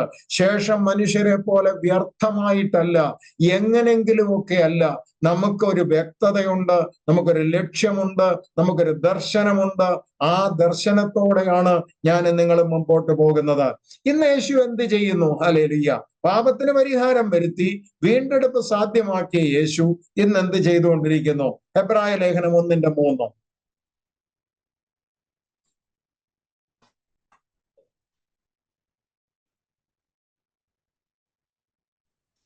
അവൻ അവന്റെ തേജസ്സിന്റെ പ്രഭയും തത്വത്തിന്റെ മുദ്രയും സകലത്തെയും തന്റെ ശക്തിയുള്ള വചനത്താൽ വഹിക്കുന്നവനും ആകൊണ്ട് പാപങ്ങൾക്ക് പരിഹാരമുണ്ടാക്കിയ ശേഷം ഉയരത്തിൽ മഹിമയുടെ വലത്തുഭാഗത്ത് ഇരിക്കുകയും. അതെ, എന്ത് ചെയ്തു? പാപത്തിന് പരിഹാരം വരുത്തിയ ശേഷം നമ്മുടെ വിഷയത്തോടുള്ള ബന്ധത്തിൽ സ്വർഗത്തിൽ കയറി സാക്ഷാൽ മന്ദിരത്തിൽ ചെന്ന് പിതാവിന്റെ സന്നിധിയിൽ മനുഷ്യന്റെ വീണ്ടെടുപ്പിന്റെ തന്റെ സ്വന്തം രക്തം അർപ്പിച്ച ശേഷം ഇന്ന് പിതാവിന്റെ വലം ഭാഗത്തിരിക്കുന്നു. ആമേൻ സ്തോത്രം. ഈ വലം ഭാഗത്തിരിക്കുന്ന ഒരു സമയമുണ്ട്. വലം ഭാഗത്തിരിക്കുമ്പോൾ ഒരു ശുശ്രൂഷയുണ്ട്. വെറുതെ അങ്ങ് കസേരയിട്ട് കാറ്റുകൊള്ളാനിരിക്കുകയല്ല, അല്ലെങ്കിൽ ഇത്രയും നാളും ജോലി ചെയ്തതിന്റെ വിശ്രമം എടുക്കുകയല്ല. ആമേൻ സ്തോത്രം. കാരണം ക്രിസ്തുയേശു ഇന്നും സജീവമാണ്. ജീസസ് ഈസ് അലൈവ് എന്ന് പറയുമ്പോൾ അവൻ നമുക്ക് വേണ്ടി ഇന്നും ജീവിക്കുകയാണ്. ഞാനും നിങ്ങളും ജീവിക്കുന്നത് അവൻ ജീവിക്കുന്നത് കൊണ്ടാണ്. ആമേൻ സ്തോത്രം. പാട്ട് തന്നെ നമ്മൾ പാടുന്നില്ലേ, അവൻ ജീവിക്കുന്നതുകൊണ്ട് ഞാനും ജീവിക്കുന്നു. ആമേൻ സ്തോത്രം. വായിച്ചാട്ടെ റോമാലേഖനം 8:34.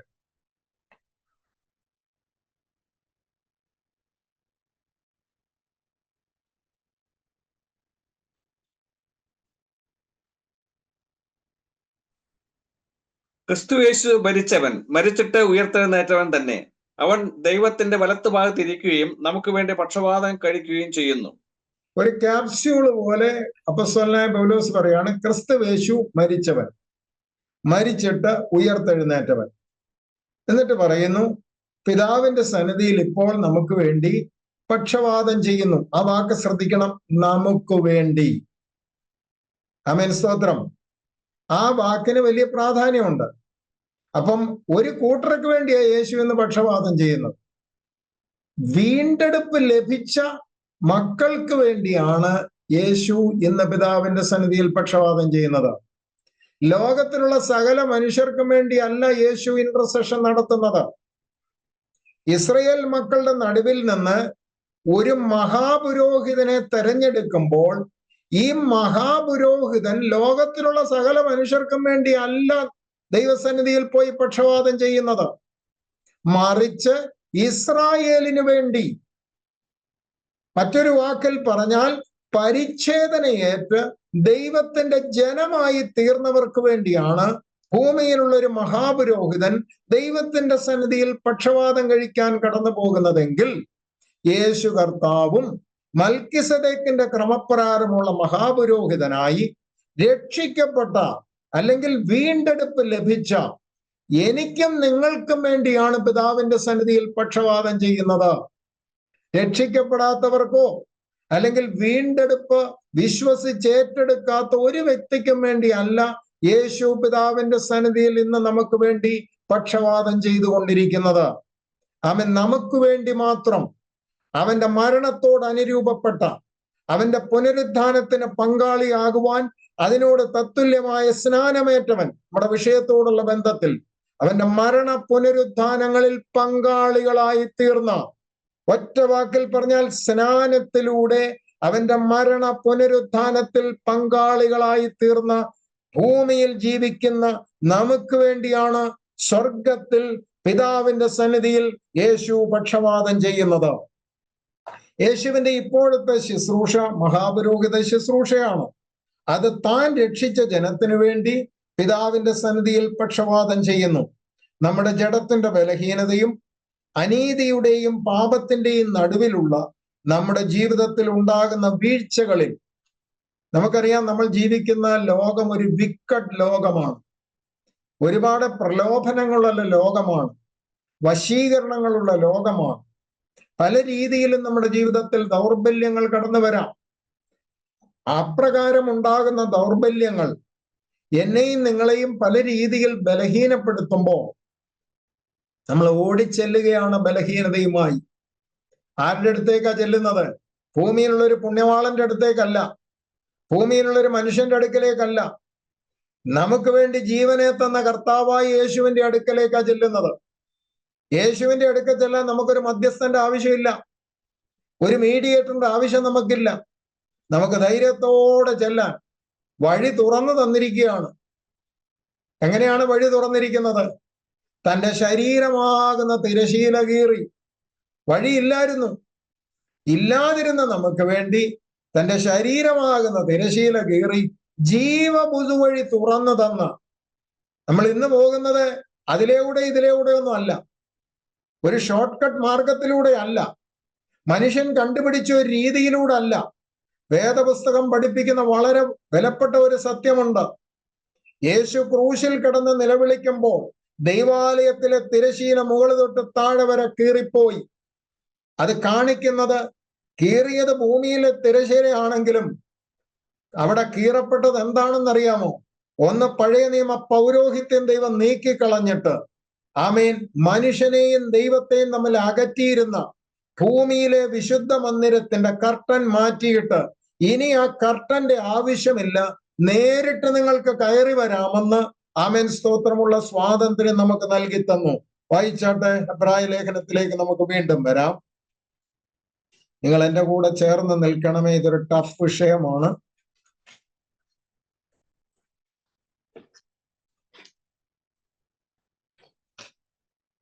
പത്താം അധ്യായം 19, 20, 21 വാക്യങ്ങൾ.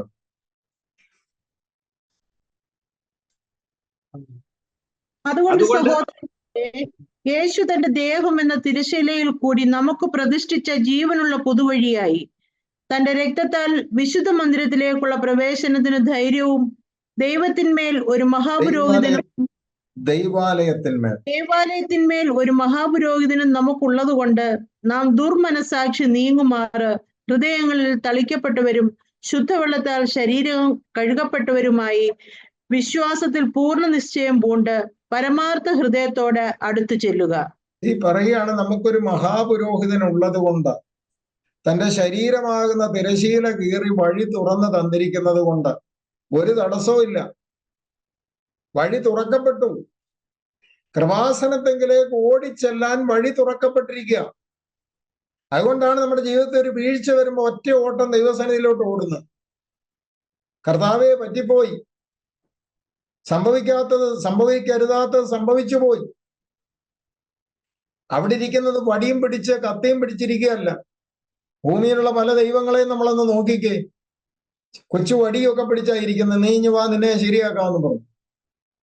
എന്നാൽ നമുക്കുള്ള മഹാപുരോഹിതന്റെ പ്രത്യേകത മനസ്സിലാക്കണം.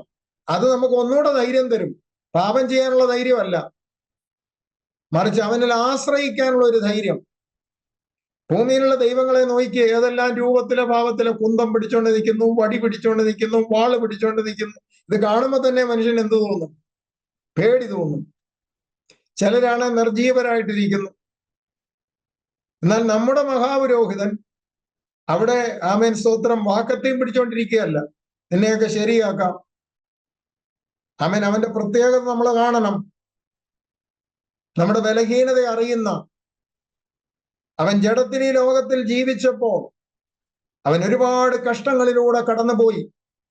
നന്മ മാത്രം ചെയ്തിട്ട് ഈ ലോകം തിന്മയാണ് അവന് കൊടുത്തത്. ദൈവമക്കളെ, കർത്താവ് ഈ ലോകത്തിൽ ജഡത്തിൽ ജീവിച്ചതിന്റെ ഏറ്റവും വലിയ ബ്ലെസ്സിങ് എന്ന് പറയുന്നത് നമ്മുടെ ജഡത്തിലെ സകല അനുഭവങ്ങളും നന്നായി അറിയുന്ന, നമ്മുടെ മനോവ്യസനങ്ങളുടെ ആഴം അറിയുന്ന, നമ്മുടെ ദുഃഖം അറിയുന്ന, നമ്മുടെ കരച്ചിൽ അറിയുന്ന, ഞരക്കം അറിയുന്ന ഒരുവൻ നമുക്ക് പിതാവിന്റെ സന്നിധിയിൽ ഉണ്ടെന്നുള്ളതാണ് നമുക്ക് അവന്റെ അടുക്കലേക്ക് ഓടിച്ചെല്ലാനുള്ള ഒരു ധൈര്യം എന്ന് പറയുന്നത്.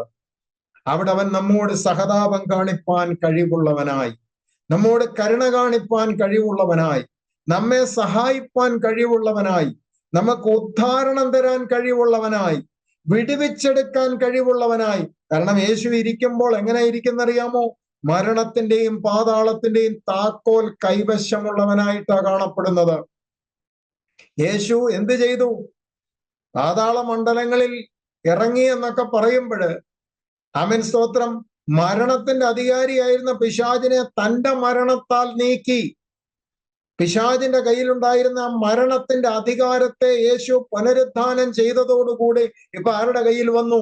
യേശുവിന്റെ കയ്യിൽ വന്നു. അതുവരെ മരണത്തിൽ നിന്നും പുനരുദ്ധാനം ആരും ചെയ്തിരുന്നില്ല. മരണത്തിൽ നിന്നും ആ അധികാരത്തെ പിടിച്ചു വാങ്ങി ഇന്ന് മരണത്തിന്റെ അധികാരം യേശുവിന്റെ കയ്യിലാണ്. പാതാളത്തിലേക്ക് ആരെ വിടണമെന്ന് യേശുവാ തീരുമാനിക്കുന്നത്. എപ്പോൾ മരണത്തിനൊരു വ്യക്തിയെ വിട്ടുകൊടുക്കണം യേശുവാ തീരുമാനിക്കുന്നത്. എന്താ അത് അർത്ഥമാക്കുന്നത്? നമ്മുടെ ഡെസ്റ്റിനി ആരുടെയും കയ്യിലല്ല. നമ്മുടെ ഭാവി ഈ ലോക വ്യവസ്ഥിതിയിലല്ല. തമ്പുരാൻ പറയുകയാണ്, നീ 100 വർഷം ജീവിച്ചിരുന്ന് പോയാൽ മതി. 100 വർഷവും ഇവിടെ ജീവിക്കും. നീ 80 ഇരുന്ന് പോയാൽ മതി. 80 വർഷം തികച്ചേ പോകത്തുള്ളൂ. അത് തീരുമാനിക്കുന്ന കർത്താവാ. ശരീരത്തിലെ രോഗവും ഡോക്ടറും പറയും നിനക്ക് ആയുസ് 3 മാസമുള്ളൂ. ഞാൻ പറയാത് തമ്പുരാന്റെ കയ്യിലായിരിക്കുന്ന. രാത്രി ദൈവശബ്ദം കേൾക്കുന്ന ദൈവമക്കളോട് പറയട്ടെ, നമ്മുടെ ഡെസ്റ്റിനി യേശു കർത്താവിന്റെ കരങ്ങളിലാ. ഈ വാക്യം ഒന്ന് വായിച്ചോട്ട്. വെളിപ്പാട് പുസ്തകം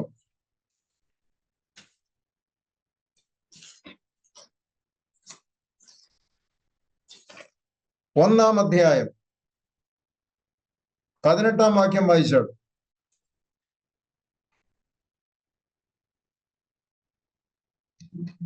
ഞാൻ മരിച്ചിരുന്നു, എന്നാൽ ഇതാ എന്നേക്കും ജീവിച്ചിരിക്കുന്നു. മരണത്തിന്റെയും പാതാളത്തിന്റെയും താക്കോൽ എന്റെ കൈവശമുണ്ട്. ഇത് ആരുടെ കയ്യിലായിരുന്നു? പിശാചിന്റെ കയ്യിലായിരുന്നു. പാതാളത്തിന്റെ താക്കോലും മരണത്തിന്റെ താക്കോലും അധികാരത്തെ കാണിക്കുന്നത്. ഇപ്പൊ അത് രണ്ടും ആരുടെ കയ്യിലാ? ഇപ്പൊ മനസ്സിലാകാൻ നമ്മൾ യേശു എന്തിനാ പാതാളത്തിൽ പോയെന്ന്. ചുമ്മാ ഒരു ഈവനിങ് വാക്കിന് പോയതല്ലെന്നേ. നമ്മൾ ഗോവയ്ക്കും ഡൽഹിക്കും ബോംബെക്കും ഒക്കെ സൈറ്റ് സീയിങ്ങിന് പോകുന്ന പോലെ പോയതല്ല യേശു. ഈ ലോകത്തിൽ വന്ന യേശുവിന് വലിയ പർപ്പസ് ഉണ്ടായിരുന്നു. ആ ഓരോ പർപ്പസ് കംപ്ലീറ്റ് ചെയ്തിട്ടാ യേശു പിതാവിന്റെ വലത് ഭാഗത്തിരിക്കുന്നത്. പാതാളത്തിൽ പോകണമെന്നും പാതാളത്തിന്റെ അധികാരത്തെ തിരിച്ചെടുക്കണമെന്നും ഒക്കെ ആമേൻ പ്ലാൻ ചെയ്ത യേശു ലോകത്തിൽ വന്നത്. ആമേൻ സ്തോത്രം. അങ്ങനെയെങ്കിൽ പാതാളത്തിന്റെയും മരണത്തിന്റെയും ഒക്കെ താക്കോൽ അല്ലെങ്കിൽ അതിന്റെ അധികാരം എന്ന് യേശു കർത്താവിന്റെ കരങ്ങളിൽ അത്രേ. ആമേൻ സ്തോത്രം. ഹെബ്രായ ലേഖനം 4-ാം അധ്യായം 15-16 വാക്യങ്ങൾ. Hebrews 4:15 and 16.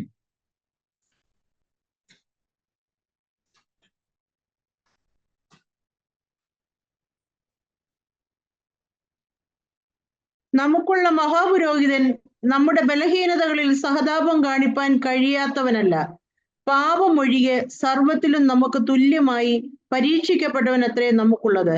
അതുകൊണ്ട് കരുണ ലഭിപ്പാനും തത്സമയത്ത് സഹായത്തിനുള്ള കൃപ പ്രാപിപ്പാനുമായി നാം ധൈര്യത്തോടെ കൃപാസനത്തിന് അടുത്തു ചെല്ലുക. 2 കാര്യങ്ങൾക്കാണ് കൃപാസനത്തിങ്കിൽ ചെല്ലാൻ പറഞ്ഞത്. എന്തൊക്കെ പ്രാപിക്കാനാണ്? കൃപ പ്രാപിക്കാനും കരുണ പ്രാപിക്കാനും. ഇത് രണ്ടും 2 അർത്ഥമാണ്, ഒറ്റ അർത്ഥമല്ല.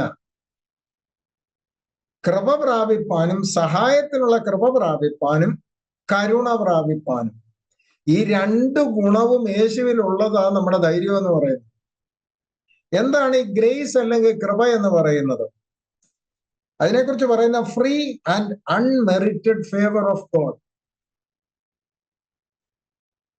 Free and unmerited favour of God. അർഹതയില്ലാത്ത ദൈവത്തിന്റെ ദാനം, അതാണ് ഗ്രേസ്. ഇനി എന്താ മേഴ്സി എന്ന് പറയുന്നത്? കരുണ എന്ന് പറയുന്നത് അർഹിക്കപ്പെട്ട ശിക്ഷയിൽ നിന്ന് നമ്മെ ഒഴിവാക്കുക. ശിക്ഷയ്ക്ക് നമ്മൾ യോഗ്യരാണ്. കാരണം കൃപാസനത്തെങ്കിലും ചെല്ലുമ്പം എങ്ങനെയാ ചെല്ലുന്നേ? തെറ്റുകാരായിട്ടാ ചെല്ലുന്നേ. അപ്പൊ ദൈവം കരുണ കാണിക്കുന്നെന്ന് പറയുമ്പോൾ വാസ്തവത്തിൽ എന്താ ഇവിടെ നടക്കുന്നത്? withholding the punishment, deserved punishment. അങ്ങനെ ഇംഗ്ലീഷിൽ അതിന്റെ വാക്ക് കൊടുത്തിരിക്കുന്നു. withholding deserved punishment. അർഹിക്കപ്പെട്ട ശിക്ഷയിൽ നിന്ന് നമ്മെ ഒഴിവാക്കുക. വല്ലതും നടക്കുന്നുണ്ടോ കൃപാസനത്തിൽ? നമ്മൾ ചെന്നിട്ട് കർത്താവെ ക്ഷമിക്കണമെന്ന് പറഞ്ഞു കഴിഞ്ഞാൽ പോരുക. എന്തുകൊണ്ടാണ് നമ്മൾ സമാധാനത്തോടെ കിടന്നുറങ്ങുന്നത്? എന്തുകൊണ്ടാണ് നമുക്ക് ഈ തെറ്റ് ജീവിതത്തിൽ വന്നിട്ടും സ്വസ്ഥത ലഭിക്കുന്നത്? ഒരുവൻ നമുക്ക് വേണ്ടി കരുണ കാണിക്കാനുള്ളത് കൊണ്ടാണ്. അതുകൊണ്ടാണ് ദൈവത്തെക്കുറിച്ച് അവൻ കൃപയും കരുണയും നിറഞ്ഞവൻ. 103-ാം സങ്കീർത്തനമൊക്കെ നമ്മൾ കുറച്ച് 2 ആഴ്ച മുമ്പ് ചിന്തിച്ചതാ. അവൻ കൃപയും കരുണയും നിറഞ്ഞവൻ. ഈ 2 ഗുണം ദൈവത്തിൽ ഉള്ളത് കൊണ്ടാണ് നമ്മൾ നിന്നു പോകുന്നത്. അല്ലാതെ നമ്മുടെ വിശുദ്ധ ജീവിതം കൊണ്ടും നമ്മുടെ വലിയ ഭക്തി കൊണ്ടും ഒക്കെ ജീവിക്കുന്ന ആരും ചിന്തിച്ചു പോയേക്കരുതേ. നമ്മളിൽ ഒരുപാട് ഏറ്റക്കുറച്ചിലുള്ള അരിഷ്ട മനുഷ്യരാണ്. പൗലോസ് പറഞ്ഞാൽ അയ്യോ ഞാൻ അരിഷ്ട മനുഷ്യൻ. ഒരുപാട് ദൗർബല്യങ്ങളുള്ള ബലഹീനതകളുള്ള ശരീരത്തിൽ അനീതിയുടെ അധർമ്മത്തിന്റെ ഒക്കെ നടുവിലാണ് ഞാനും നിങ്ങളും ജീവിക്കുന്നത്. കർത്താവ് ചെയ്തിരിക്കുന്ന ഒരു കാര്യം നോക്കിക്കേ.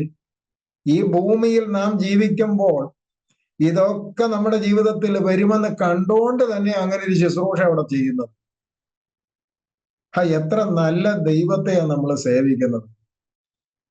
നമ്മെക്കുറിച്ച് നന്നായി അറിയുന്ന ഒരു ദൈവം സ്വർഗത്തിലുണ്ടെന്ന്, നമ്മുടെ ദൗർബല്യങ്ങളെ നന്നായി അറിയുന്ന, അതിന് തക്ക ശിക്ഷ നമ്മുടെ മേലിടാതെ നമ്മോട് കരുണ കാണിച്ച് അതിനെ വിത്ത്ഹെൽഡ് ചെയ്യുക, അത് നമ്മുടെ മേൽ ദോഷമായി ഭവിക്കാതിരിക്കാൻ, അതിന്റെ ശിക്ഷ നമ്മുടെ മേൽ, ശിക്ഷയ്ക്ക് നാം യോഗ്യരാണ്.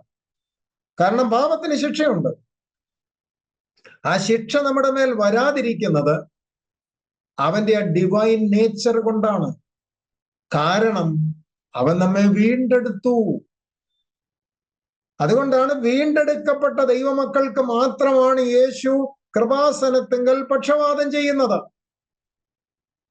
നിത്യതയുടെ അവകാശം പ്രാപിച്ച, ഇന്ന് ആത്മാവിൽ ഉയർത്തെഴുന്നേറ്റ് സ്വർഗത്തിലിരിക്കുന്ന, ശരീരത്തിന്റെ വീണ്ടെടുപ്പിനെ ഞരങ്ങിക്കൊണ്ട് കാത്തിരിക്കുന്ന വിശുദ്ധന്മാർക്ക് വേണ്ടിയാണ് യേശു കൃപയും കരുണയും കാണിപ്പാൻ കൃപാസനത്തിങ്കൽ ഉള്ളത്.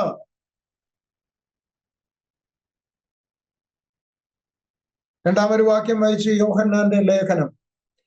ഇത് എബ്രായ ലേഖനത്തിൽ പൗലോസ് മാത്രമല്ല പറയുന്നത്. 1 യോഹന്നാൻ 2-ാം അധ്യായം 1-2 വാക്യം.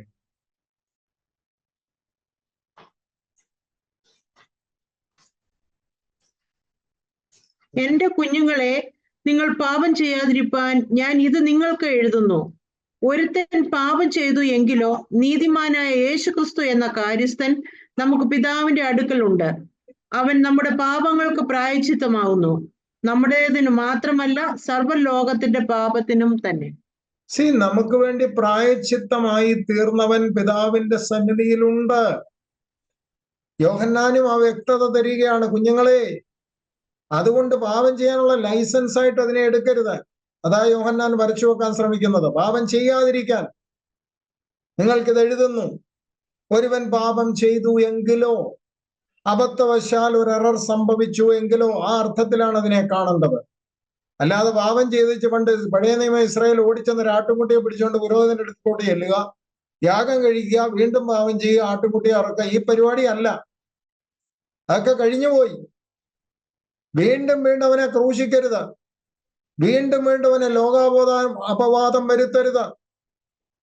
അവന്റെ നിഷ്കളങ്ക രക്തത്തെ മലിനമെന്ന് എണ്ണരുത്. അപ്പൊ ക്രൂശ് മരണത്തിലൂടെ വീണ്ടെടുപ്പ് ലഭിച്ച ദൈവത്തിന്റെ മക്കൾ പാപം വിട്ടൊഴിഞ്ഞ് ജീവിക്കണം. പാപത്തിന് അവരുടെ ജീവിതത്തിൽ യാതൊരു കർത്തൃത്വമില്ല. Until and unless we permit, sin has no dominion over us.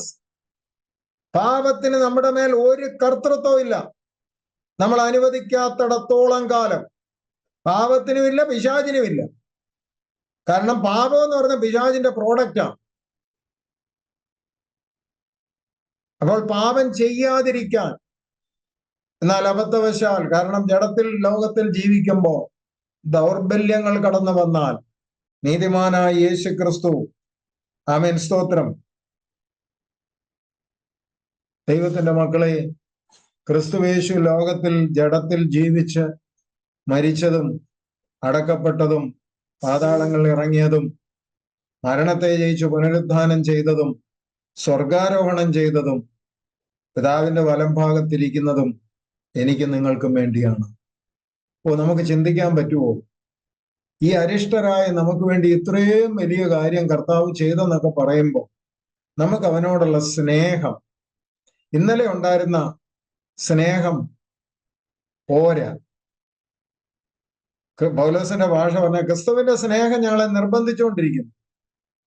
പിന്നെയും കഷ്ടം സഹിക്കാനും പാപത്തോട് പോരാടുവാനും അവന്റെ രക്ഷയെ പ്രസിദ്ധമാക്കുവാനും വിശുദ്ധ ജീവിതം നയിക്കാനും ഒക്കെ ആ സ്നേഹം ഞങ്ങളെ ഉണർത്തിക്കൊണ്ടിരിക്കുന്നു.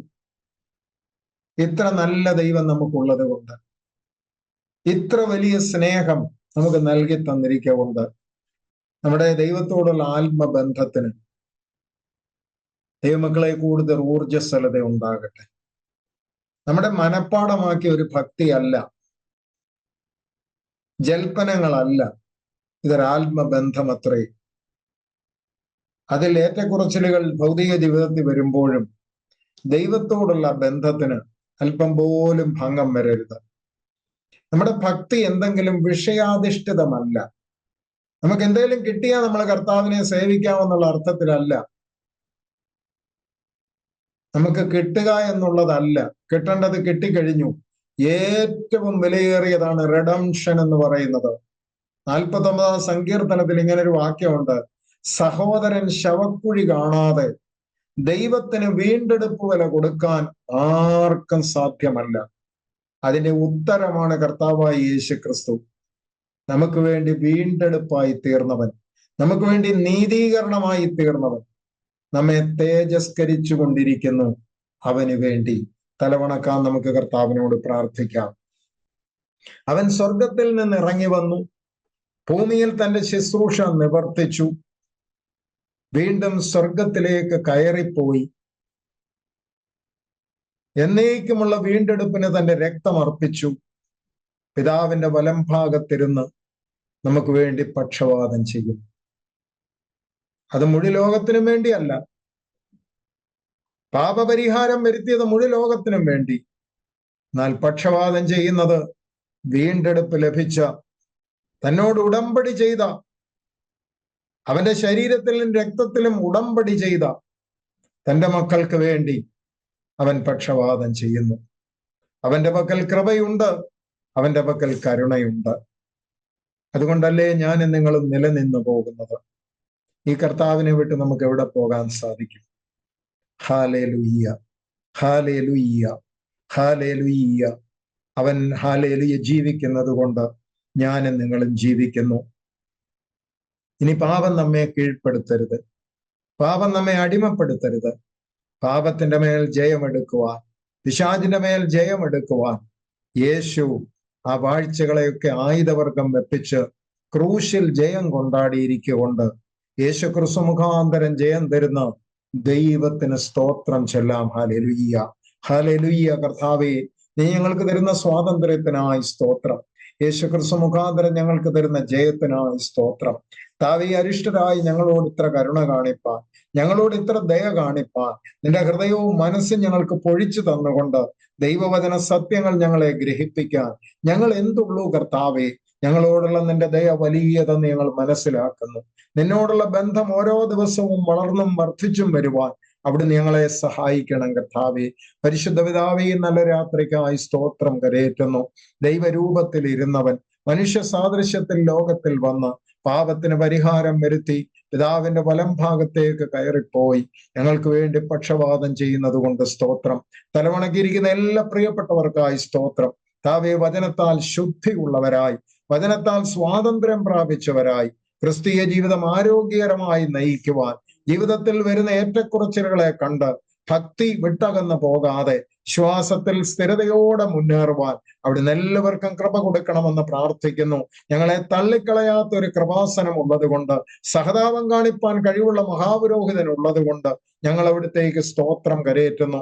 പിതാവിന്റെയും പുത്രന്റെയും പരിശുദ്ധാത്മാവിന്റെയും നാമത്തിൽ അങ്ങയുടെ ജനത്തെ അനുഗ്രഹിക്കുന്ന കർത്താവേ, സർവ്വവല്ലഭന്റെ ചിറകടിയിൽ നിന്റെ മക്കളെ ഓരോരുത്തരെയും ആയിരിക്കുന്ന ഇടങ്ങളിൽ സംരക്ഷിക്കുകയും സൂക്ഷിക്കുകയും ചെയ്യണമെന്ന് പ്രാർത്ഥിക്കുന്നു. ഭൗതിക ആത്മീയ ജീവിതത്തിന് വേണ്ട നന്മകളും വഴികളും വാതിലുകളും ഒക്കെ ദൈവം തുറന്നു കൊടുത്ത് അനുഗ്രഹത്തോടെ നടത്തണമെന്ന് പ്രാർത്ഥിക്കുന്നു. വാഗ്ദത്തങ്ങളൊക്കെ അവരിൽ നിവർത്തിയാകണമെന്നും യഹോവ അതിനെ സമാപ്തി വരുത്തുന്നവനാകൊണ്ട് ഞങ്ങൾ അവിടുത്തേക്ക് സ്തോത്രം കരയേറ്റുന്നു. പിതാവിന്റെയും പുത്രന്റെയും പരിശുദ്ധാത്മാവിന്റെയും നാമത്തിൽ അനുഗ്രഹിക്കുന്ന കർത്താവേ, പിന്നെ ഞങ്ങൾ ഒരുമിച്ച് ദൈവിക കൂട്ടായ്മ ആചരിക്കുവോളം അവിടുന്ന് സംരക്ഷിക്കുകയും സൂക്ഷിക്കുകയും ചെയ്യണമേ. താവേ, ബോർഡ് എക്സാമിന് വേണ്ടി ഒരുക്കപ്പെടുന്ന എല്ലാ കുഞ്ഞുങ്ങൾക്കായി പ്രാർത്ഥിക്കുന്നു. ആനുവൽ എക്സാമിന് വേണ്ടി ഒരുക്കപ്പെടുന്ന എല്ലാ കുഞ്ഞുങ്ങൾക്കായി പ്രാർത്ഥിക്കുന്നു. ദൈവമായ കർത്താവിന്റെ സാന്നിധ്യം അവരോട് കൂടെ ഇരിക്കണമേ. അവരെ അനുഗ്രഹിച്ച് നല്ല ഭാവി അവർക്ക് ഒരുക്കി കൊടുക്കണമെന്ന് പ്രാർത്ഥിക്കുന്നു. കൃപയും സമാധാനവും കൂടെ ഇരിക്കണം. നിന്റെ ജനത്തിന് സമാധാനം കൈമാറുന്നു. പ്രാർത്ഥന കേട്ടത് കൊണ്ട് സ്തോത്രം. യേശു ക്രിസ്തുവിൻ അൻപുള്ള നാമത്തിൽ തന്നെ, ആമേൻ. നമ്മുടെ പിതാവായ ദൈവത്തിന്റെ സ്നേഹവും കർത്താവായ യേശു ക്രിസ്തുവിന്റെ കൃപയും പരിശുദ്ധാത്മാവിന്റെ കൂട്ടായ്മയും നമ്മോടും ഭൂലോകമെമ്പാടുമുള്ള സകല വിശുദ്ധന്മാരോടും grace and truth Christian minister പ്രവർത്തനങ്ങളോടും ഇന്നും എന്നേക്കും ഉണ്ടാകുമാറാകട്ടെ. ആമേൻ. ദൈവം നമ്മെ അനുഗ്രഹിക്കട്ടെ, ആസ്വദിക്കട്ടെ. ദൈവനാമം വാഴ്ത്തപ്പെടട്ടെ. എല്ലാ പ്രിയപ്പെട്ടവർക്കും ക്രിസ്തുയേശുവിന്റെ ധന്യമുള്ള നാമത്തിൽ സ്നേഹവന്ദനം.